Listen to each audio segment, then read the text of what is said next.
In the spring of 1945, southern Okinawa was a landscape of rubble and smoke. Amid the ruins of the town of Itoman, the remains of a primary school stood like a half-forgotten skeleton. Once filled with laughter and wooden desks, the building had been transformed into an emergency hospital. Its windows were shattered, its doors replaced with cloth and boards, and its floors stained by both time and blood. There were no hospital beds, no clean linens, and no working electricity. There was only the will to keep people alive. Inside, the air hung heavy with the stench of sweat, mold, and antiseptic. The groans of the wounded mixed with the soft rustling of nurses stepping barefoot to avoid waking the dying. Space was tight. Patients lay shoulder to shoulder on mats made from straw or old clothes. Most of them were civilians. Children crushed by debris, farmers burned in air raids, elders coughing blood from untreated infections. Each day brought more of them. Each day there was less to offer in return. Dr. Yoshiro Kamida moved from patient to patient with the slow, deliberate steps of a man who had forgotten rest. In his early 60s, he had practiced medicine for over 3 decades, but never under such conditions. His hands trembled, not from fear, but from exhaustion and helplessness. He carried with him a single vial of preserved plasma, the last of its kind in the hospital. There were no blood donors left among the survivors. Most were too weak, too old, or too traumatized to even consider it. In the far corner of the building lay an 11-year-old girl named Tomo. Her body was pale, her breathing shallow, her left leg wrapped in torn cloth soaked through with blood. A concrete beam had fallen on her during a bombing raid. They had managed to remove it, but she had lost too much blood. Kamida checked her pulse again and felt it weaken. Without a transfusion, she would not last another day. The nurses whispered among themselves, debating what little could be done. Some suggested mixing saline with sugar to mimic plasma. Others argued for prayer. No one dared speak of asking for help from the Americans. That idea was unspeakable, forbidden by fear and pride alike. The walls still echoed with old warnings. The enemy takes, he doesn't give. Better to die in silence than accept false mercy. Kamita, however, had begun to question those warnings, not because he trusted the Americans, but because he trusted death even less. He had seen too many young lives disappear under his care. The war had broken many things inside him: his belief in the system, his faith in orders, his capacity for hope. But his duty as a doctor, that thread still held. It was thin, worn, but intact. Late that evening, after treating a man who had lost his arm and his mind, Kamida sat down and wrote a note. It was short and desperate. Blood needed. Any type. Urgent. Child dying. He signed his name in clear, trembling strokes.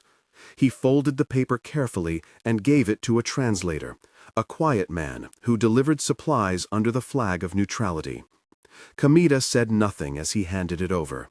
There was no point in justifying what everyone already knew. This was a last resort.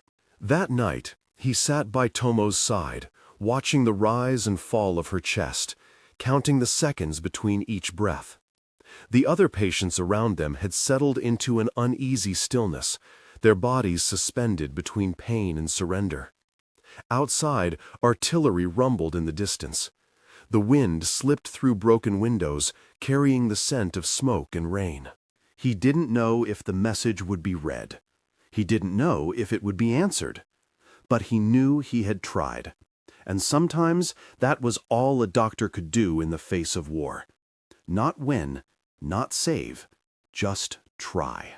At a U.S. Marine outpost north of Naha, the air smelled of oil, cigarettes, and iron.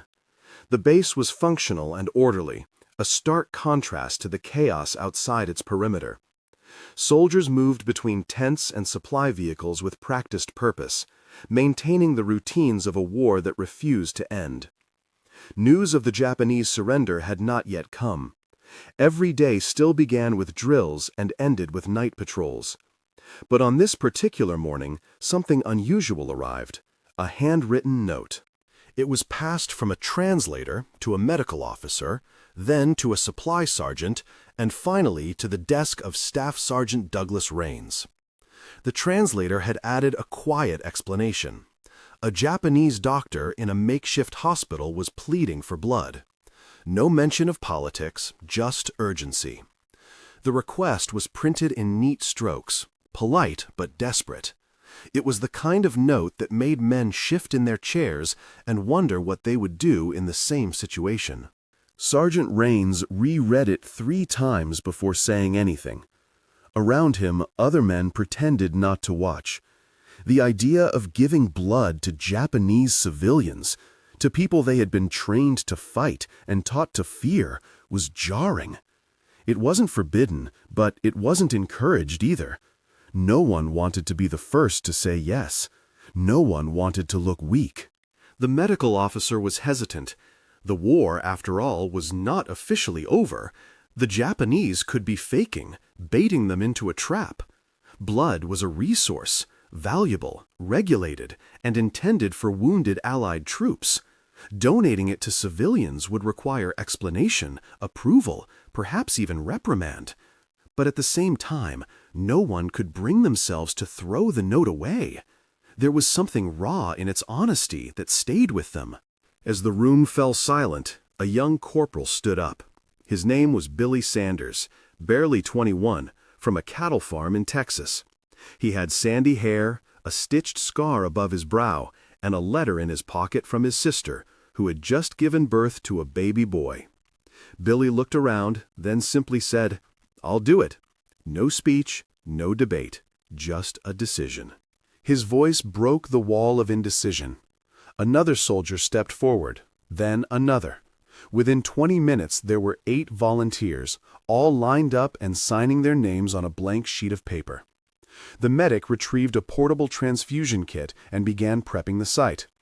There was no ceremony, no reporters, no announcement. Just sleeves rolled up, veins exposed, and quiet breath as blood filled glass bottles one by one. Outside the tent, a few curious soldiers gathered, whispering among themselves. Some scoffed. Others simply watched.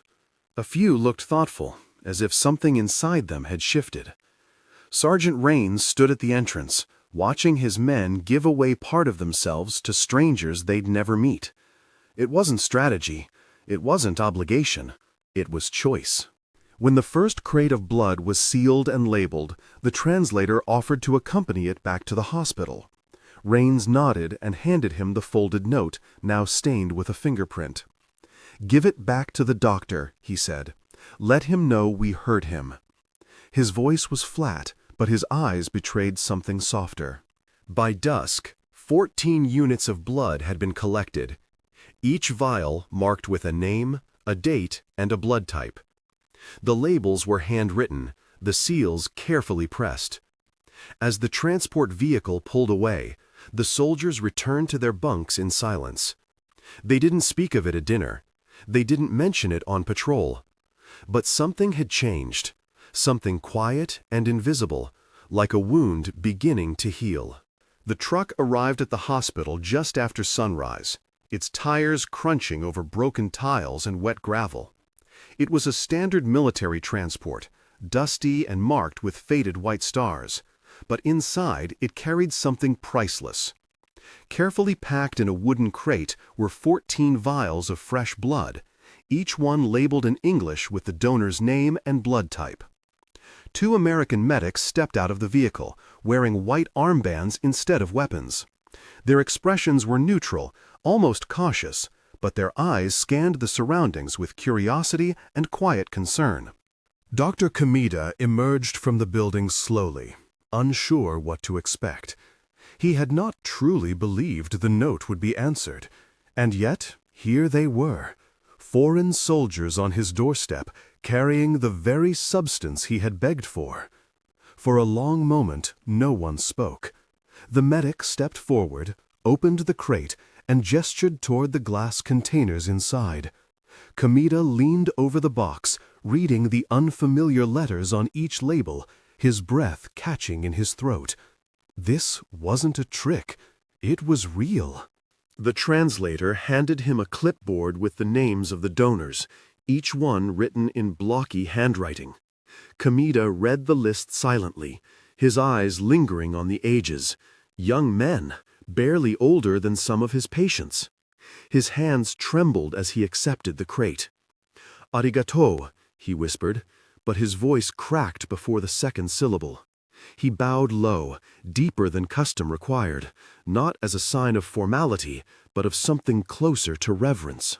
The medics helped carry the blood into the building. Inside, the mood shifted instantly.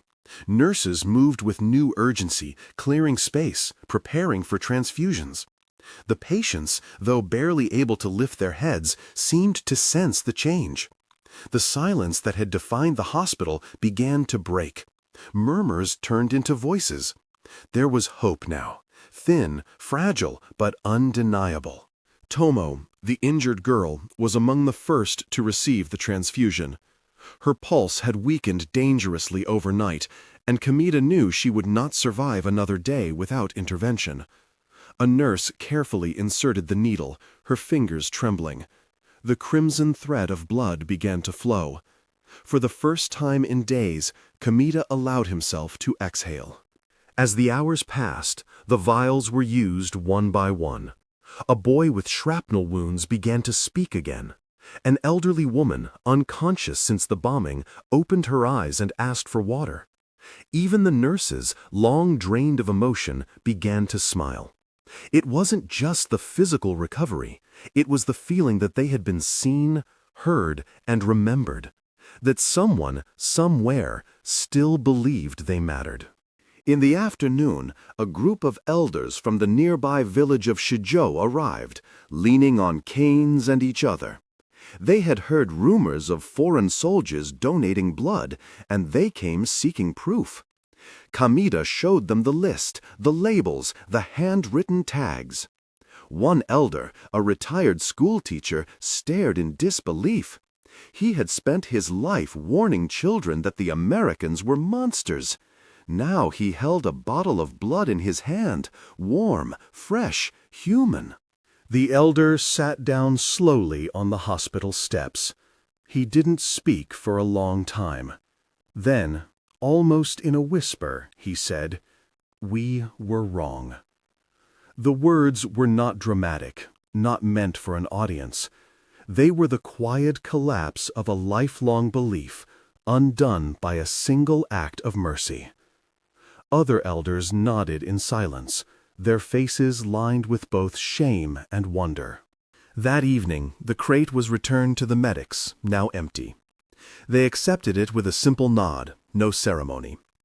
Before they left, one nurse slipped them a small cloth pouch, a gift of thanks, embroidered with cherry blossoms. They took it gently, as if afraid to break it, and walked back to the truck under the fading light. The hospital watched them go in silence. The red thread had been woven. Across the divide of language, allegiance, and history, something deeply human had passed from one hand to another. It wasn't forgiveness, it wasn't peace, but it was a beginning. In the days that followed, the deliveries continued. Every 2 or 3 days, another crate would arrive from the American base, containing new vials of donated blood. Some were marked with familiar names, others were new. The hospital staff began to recognize patterns. O positive was the most common, AB the rarest. Each arrival brought a sense of ritual. The sound of the truck approaching was now met not with fear, but with anticipation. Word began to spread beyond the hospital walls. In neighboring villages, whispers grew louder. The Americans were not only bringing food, they were giving their blood. It was a notion that sounded impossible, almost mythic. Elders who had once told children that surrender meant death now sat in doorways, repeating the names they had read on the blood labels. Rumors turned into stories, and stories turned into visits. Families began appearing at the edge of the hospital grounds, not for treatment, but just to see if it was true. Inside the hospital, the mood shifted palpably. Where once there was only quiet suffering, now there was movement, purpose. Nurses who had been too numb to speak began humming softly while changing bandages. Patients spoke to one another, exchanging names and war stories in hushed voices. Even the smell inside the building began to change, from the bitter tang of infection to something cleaner, more alive. It wasn't dramatic, but it was noticeable. One of the American medics, a tall man with soft eyes named Sergeant Thomas Wells, began staying a little longer with each delivery.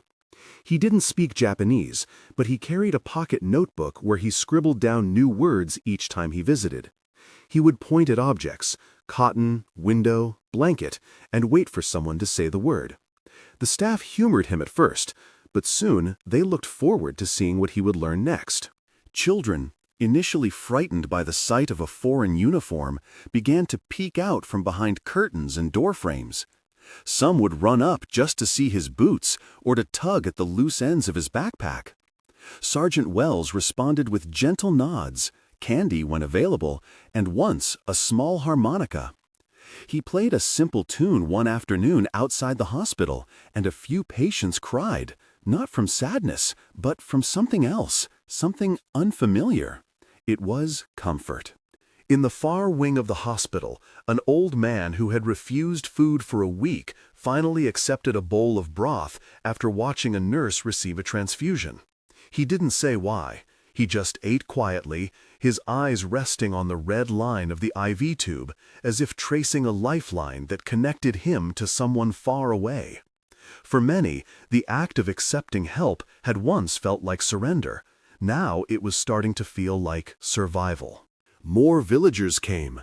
Some brought herbs or dried seaweed as gifts.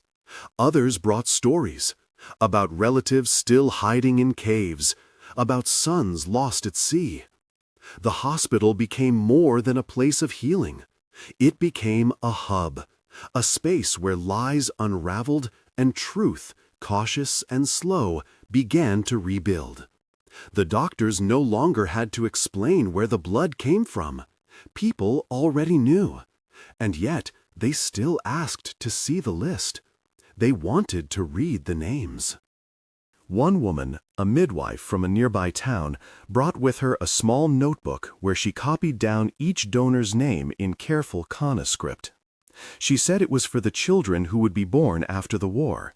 They must know who helped us live, she explained, even if we never see those men again. Her notebook became an unofficial record, a quiet archive of gratitude and awe. By the end of the second week, Kamida no longer flinched when he heard American boots. He greeted the medics with a slight smile, a bow, and a word or two of English. He still worked tirelessly, still bore the weight of the dying, but something had changed. His steps were lighter, his instructions firmer, his hope, once a flicker, was growing stronger by the hour. It was not peace, not yet. The war still raged on the horizon. But inside the hospital, a different kind of battle was being won, one against silence, mistrust, and despair. And the weapons were not guns or grenades. They were needles, names, and the quiet rhythm of a foreign heart beating through a stranger's veins. Sergeant Thomas Wells became more than just a name on a blood label. Over time, his presence at the hospital transformed from a logistical task into something deeply human. He would arrive with the crates, stay for a few hours, then sometimes linger without purpose, watching, listening, occasionally assisting with tasks that required no translation. He learned to fold gauze, refill water basins, and adjust pillows under weakened necks. What began as cautious observation turned into a kind of silent companionship. He became a fixture, like the wooden beams of the hospital itself. Though he didn't speak the language fluently, he communicated in gestures, in smiles, in the calm tone of his voice. Children began to call him Tomasu-san, stretching his name with affection. They would bring him paper cranes, dried flowers, or just their presence, clinging to his sleeve as he walked. One afternoon, a young girl named Sayo presented him with a small paper envelope. Inside was a pressed cherry blossom and a simple note in shaky hiragana. "Now we share blood." He kept it folded in the breast pocket of his uniform from that day forward. Wells was not the only one being changed. The Japanese medical staff, once stiff with fear and habit, now looked forward to the Americans' visits. They offered tea, gestures of gratitude, even brief laughter. The blood deliveries had opened something unexpected, a pathway for humanity to breathe again. With each transfusion, the divide between enemy and healer narrowed. What had once felt like unthinkable cooperation now felt necessary, even natural. Outside the hospital, the story was taking root. In distant villages and remote shelters, people began whispering the same phrase: "The enemy gave his blood." It traveled through mouths like a ghost, reshaping beliefs. Elders who once led chants of defiance now sat silently, staring into the distance. Some wept openly, confused by the emotional collision inside them. Years of training had taught them who the Americans were supposed to be, but here they were, giving, not taking. One former soldier, who had lost his leg and refused treatment for weeks, finally agreed to a transfusion. "If they gave their blood, I can give them my silence," he murmured. For him, surrender was still impossible, but acceptance was a start, and in that act, a private war ended. The Americans, too, began to talk. In tents and mess halls, soldiers passed around stories about the hospital, not the kind that made headlines, but the kind that stuck in a man's throat. Stories about a mother who bowed so low her forehead touched the dirt, about a boy who tried to give his rations back, thinking they were a mistake, about the way people cried, not out of fear, but out of disbelief that someone had come to help. Letters home began to change in tone. Men who had once written about battles and boredom now described faces, gestures, and gifts. They spoke of children's drawings, of old men pressing their hands together in thanks, of the quiet dignity of people rebuilding from ash. These were not victories measured in miles or medals. They were victories of meaning. One soldier, Corporal Avery Lewis, wrote to his mother, "We were sent to kill monsters, but I've only found people, some broken, some scared, all human." That letter was passed around the barracks. It didn't end the war, but it gave it a second layer, one made not of strategy, but of conscience. Within the hospital, a room was set aside to keep records of the donors. Not official ones, but personal. A handmade list with names, blood types, and dates lovingly written in both English and Japanese. Nurse Mayumi tended to it daily. It wasn't ordered by any authority. It wasn't required. But for those who had witnessed what had happened, the list mattered. It was proof that something sacred had taken place here. The blood had done more than save lives. It had carved a new space in memory, a space where mercy overpowered myth. The war still existed outside the hospital walls, loud and cruel. But inside, something softer persisted. And those who witnessed it, on both sides, would carry it forever. By the end of the summer of 1945, the war had officially ceased on Okinawa, but its consequences lingered, woven deep into the fabric of the island's people. The hospital, which had once been a place of death and fear, had transformed into a center of fragile recovery. The red thread of blood, once foreign and unimaginable, now tied the lives of soldiers and civilians together in a way no one could have foreseen. With each new donation, with each new life saved, the lines that had once seemed so clear between enemy and ally blurred further. It wasn't peace. No, that was still far off. But it was a beginning. Sergeant Wells continued to visit, though now the atmosphere was different. The crates of blood still came, but the soldiers had begun to settle into a routine. There was less urgency now, less chaos, as the immediate threat of war faded. Yet every visit felt important, as though each time he walked into the hospital, he was reaffirming something that transcended orders, that went beyond duty. He wasn't there because he had to be. He was there because, in a world torn apart by war, his presence was the last thread of humanity that many held on to.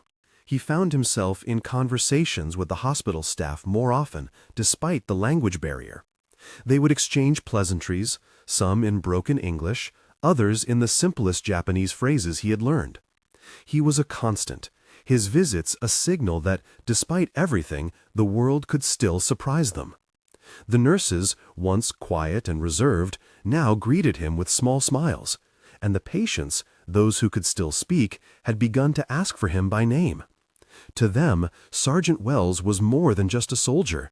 He was the face of something unexpected, kindness, even in the face of overwhelming loss.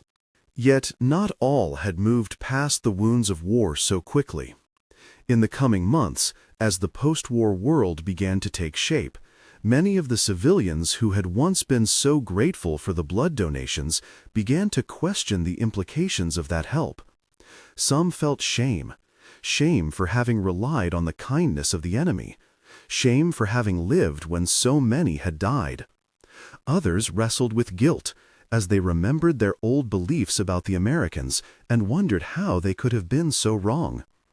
It was a painful process, trying to reconcile what had been taught with what had been experienced. One afternoon, an elderly man who had been a staunch supporter of the Imperial Army came to the hospital, looking for Kamita. His steps were slow, his eyes tired, but his back was straight. He was one of the few who had not been saved by the blood donations. His son had died weeks earlier from an infection, and his wife had passed quietly from malnutrition. He came not for treatment, but for something else. He asked to see the American soldiers who had given their blood. Kamita wasn't sure how to respond, but he led the man to Sergeant Wells, who had been sitting on the hospital steps, taking a moment of rest. The old man approached Sergeant Wells, bowed deeply, and said nothing. Wells stood up, a little unsure of the protocol, but bowed in return. The moment stretched out in silence, a bridge built between two worlds, neither fully understanding the other, but both acknowledging the depth of what had occurred.